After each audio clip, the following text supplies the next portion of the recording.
Good morning friends, Mampi পল্টা ব্লগে তোমাদের অনেক অনেক স্বাগত।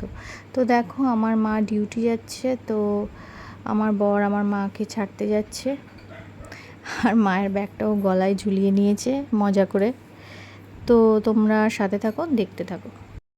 তো দেখো ফ্রেন্ডস, আজকে লাঞ্চে হয়েছিল ভাত, তার সাথে হয়েছিল মাছের ঝোল, এই যে ঝিঙে দিয়ে, আলু দিয়ে, আর তার সাথে হয়েছিল ঝিঙের খোসা বাটা। জাস্ট সিম্পল রান্না একদম। তো আমার এইসব আজকে কিছু খেতে ইচ্ছা করছিল না, তো তাই আমি একটুখানি আলু ভেজে নিয়েছিলাম, আমি আলু ভাজা দিয়ে ভাত খেয়েছি। আর আমি কিছু খাইনি বলে দেখে আমার বর আবার আমার জন্য এই যে দই এনে দিয়েছিল, তো দই খেয়েছিলাম।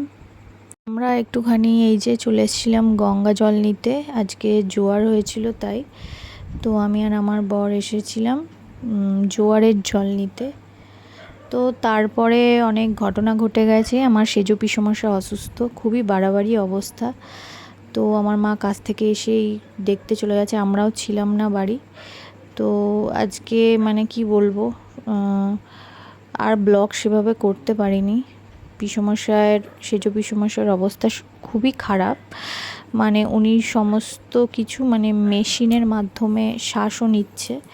ওনার ব্রেন স্ট্রোক হয়ে গেছে, উনি প্রথম কথা কাউকে চিনতে পারছেন না, আর ওনার মানে শরীরের প্রায় 90% কলকবজা খারাপ হয়ে গেছে। তো আজকে সেইভাবে কিছু আমি ওই জন্য ব্লগ করিনি ফ্রেন্ডস। তো তাই একটু খারাপ লাগছে। আর এই যে এটা হচ্ছে আমার বরের অ্যাকুরিয়ামের এই যে মাছগুলো। তো বন্ধুরা, আজকে জাস্ট একটা ছোট্ট আপডেট দিলাম সারাদিন আমি কি করেছি না করেছি। তো আজকের মতো ভিডিওটা এই পর্যন্ত, কাল আবার দেখা হবে, বাই।